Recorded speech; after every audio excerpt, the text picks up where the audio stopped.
Hi guys, and welcome back to Maltbox, the non-chill filtered whiskey blog. I'm Andy and I'm back here today with another whiskey review of a very special limited release from a Campbeltown distillery. Last year I reviewed I can't believe this is a year ago. Last year I reviewed the Glen Scotia 14-year-old tawny port finished whiskey, which was bottled for the 2020 Campbeltown Malts Festival.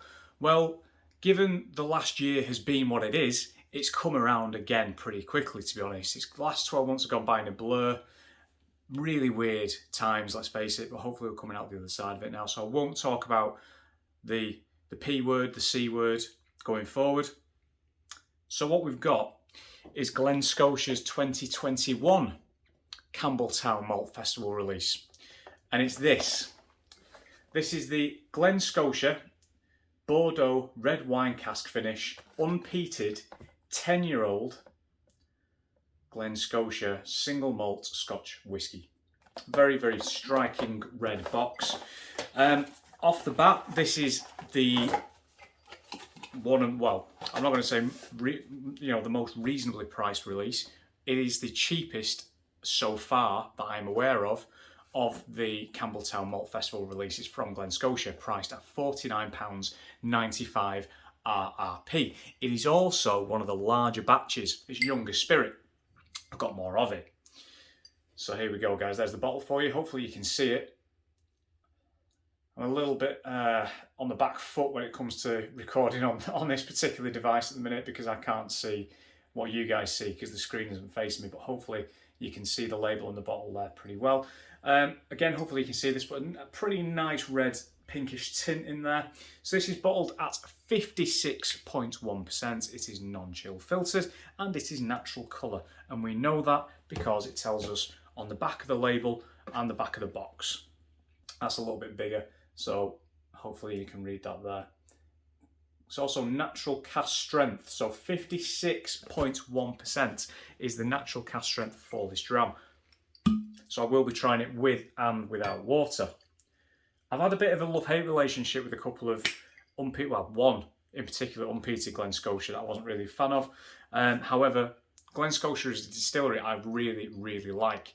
I recently went through a whiskey tasting with the Whisky Circus with the guys at Glen Scotia. It was fantastic. We went through from the double cask all the way up to the 25, and they are phenomenal drams. I've got another 15 on the shelf. I've got the other versions of these for the past few years on the shelf as well.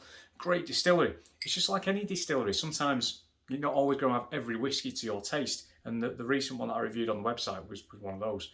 So going back to this, so this has been finished in Bordeaux red wine casks. I love wine. One of my other passions outside of whiskey. Whiskey's my main passion, to be fair, is wine. I love wine. And one of my go-to reds is always a Bordeaux blend, like Berry Brothers Good Ordinary Claret or something like that. Just a really nice Bordeaux blend, really approachable, really easy drinking, goes with a lot of food, etc. And so this has been finished in Bordeaux casks, or red wine Bordeaux casks. The initial maturation was in ex-bourbon casks. I believe that this is a release of up to about 20,000 plus bottles. Compare that to the 14-year-old, which I think was 14,000 bottles.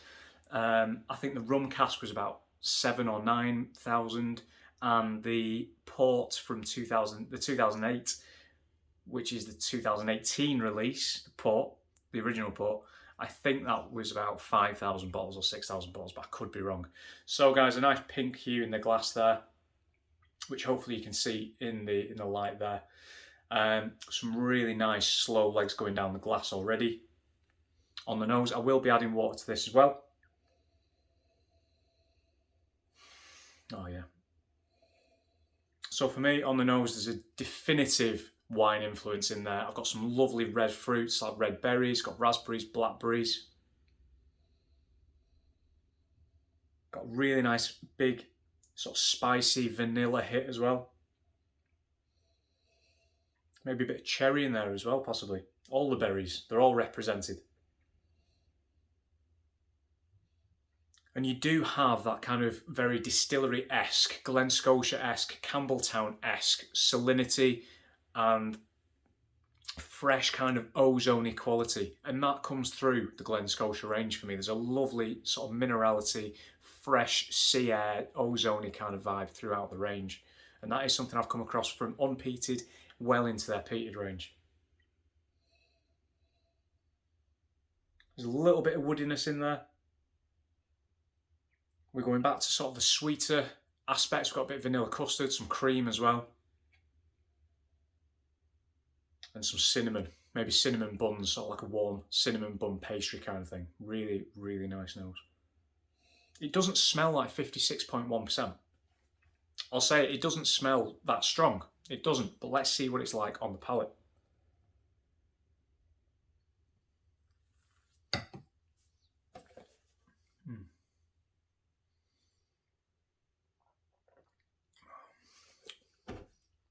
There's your 56.1. Woo! Right, so instantaneously, before I even swallowed them, my gums were drying.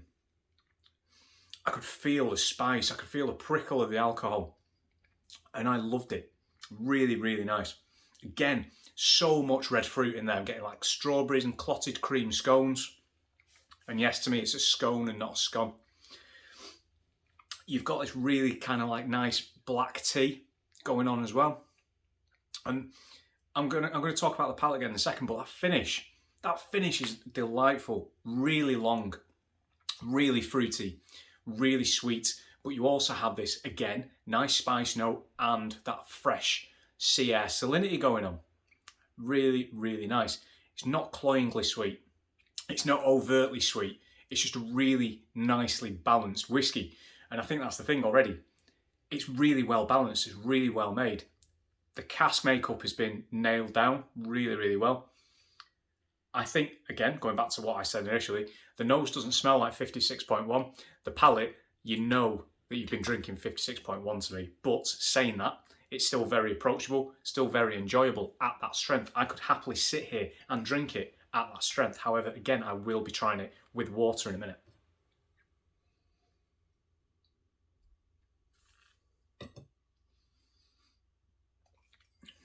Great mouthfeel.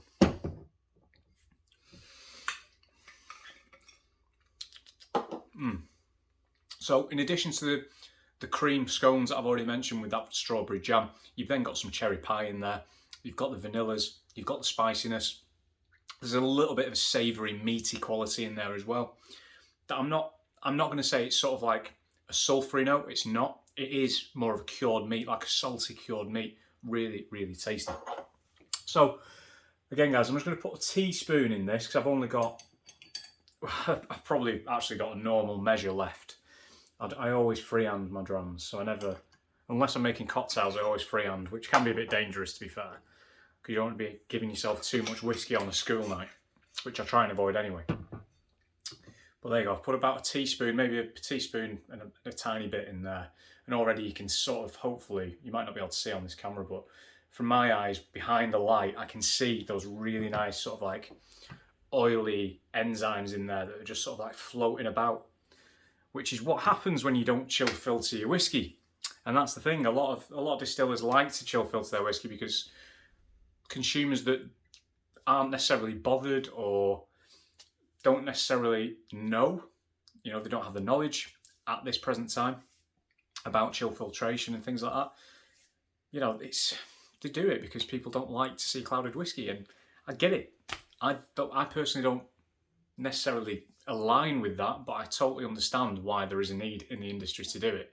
Same with chill filtration, same with adding colour and things like that, because there are markets such as Asia, South America as well, where they're used to dark spirits like rums and things like that, where they associate that with richness, quality. If something's light, it's not ready. I get why people do it. But it's up to you as a consumer to make the choice as to which brands you want to represent by buying based on potentially what they do with their whiskey, whether they chill filter it, offer it at natural cask strength or 48, 46% or something. It's up to you. So, I mean, I'll be honest, I've got a mix. The majority of my collection is non-chill filtered natural colour, just looking at the bottlings I've got on the shelves. There's a lot of indies. there's a lot of distilleries. I mean, I'm looking, it's quite on topic actually, because I'm looking at my Glendronachs. And I was just about to say, Glendronach are one of those sort of stalwarts of natural presentation, but if you didn't already know, you know, a lot of guys on the Twitter sphere in particular have kind of been talking about it recently. But Glendronach have started to remove the word non-chill filtered from their bottlings, and when sort of asked for an answer as to why, you've been getting some ridiculous hatchet job sort of PR email back saying it enables us to provide flexibility in the presentation of our malts or something. So basically, they're going to start chill filtering the Glendronach if they've not already. So I'll be interested to try it and see what it's like chill filtered, but it's a bit of a shame. It is a shame, because don't forget, it's not just Glendronach in the Brown-Forman group, there's the Benriach and Glenglasser as well. So whether or not they start doing that as well, or if they have already started doing it there as well, I'm not too sure. But given how much the Glendronach kind of exploded after it picked up a lot of popularity, and how it's become everyone's sort of favourite sort of whiskey love child in a sense, I very rarely hear anything bad said about Glendronach, particularly the 15 revival, which is where the issue was first risen. It's going to be interesting. It is going to be interesting, but you know, I suppose we'll just have to see. We'll just have to see. I mean, even looking at my table I'm recording this on is absolutely state. I've got a bottle of Starward. I've got what's this?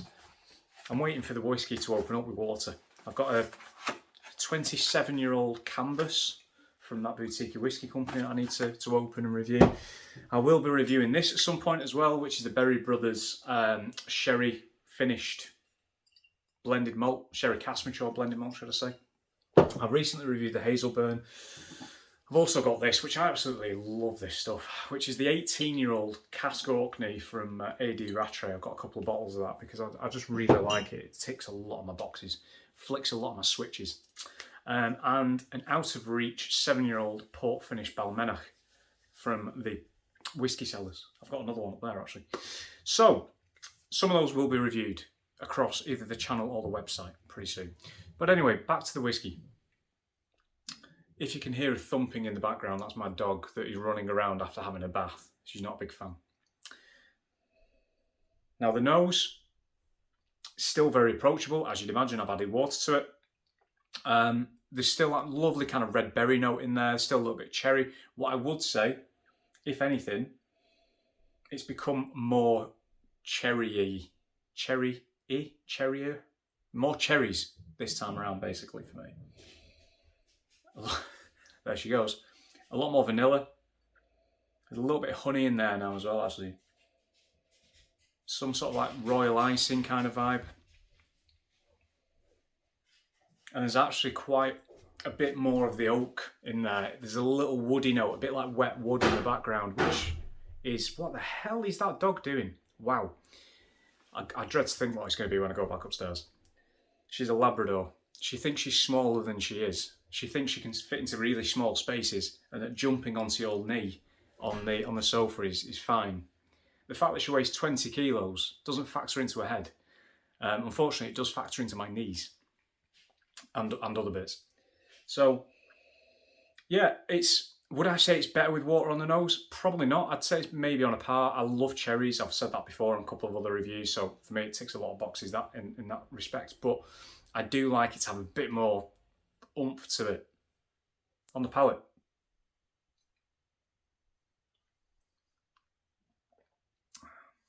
Mouthfeel still good. Again, a lot of fruits, a lot of jams, preserves, a bit of Vimto cordial, a bit of banana maybe, some vanillas again. The spice has been turned down a notch, it's a bit more subtle now. Mouthfeel still good. Maybe a little bit sort of like meringue topping possibly. Finish, still there. I'd say it's probably gone down from a long finish to sort of short, medium in length, but still very enjoyable, still very fruity, still very fresh. Really enjoyable dram. And for me, for $49.95 RRP, this has been priced really well and very, very sensibly and very accessibly. I think that's the thing. There's so many limited editions flying around. FOMO has been playing absolute havoc in the whiskey industry these last 12 months. I think I've said it in a previous review. To my mind, there's been more releases in the last 12 months than I've ever seen before. Ever. It's just like every time I go on Twitter or every time I go on Master of Malt or Whisky Exchange and refresh it, pages, reams and reams of new releases, and they all sell out really fast. And then they go on the auctions a week later and I can't afford them anymore because I'm not paying 200 quid for a bottle that cost 50 quid the week before because I'm not daft. So the fact that this costs £49.95 and there's so much of it around, but it's still really well presented. It's still aimed at us, at the whiskey geeks, but it's still accessible to Joe Public who might not know much about whiskey. And to me, they'd probably enjoy it as well. So kudos to Glen Scotia and kudos to Ian McMillan for putting that spirit together in the way that he did, and Michael Henry, who is the master blender for the Loch Lomond group, who basically collectively put this together as a release. So really, really well done, guys. So guys, I'm going to box it off now, but in the meantime, if you want to subscribe, feel free. I'm not going to press you. I'm on Twitter at Maltbox, Instagram at Maltboxwhiskey. I also have the website maltboxwhiskey.com. Thanks for watching. See you soon.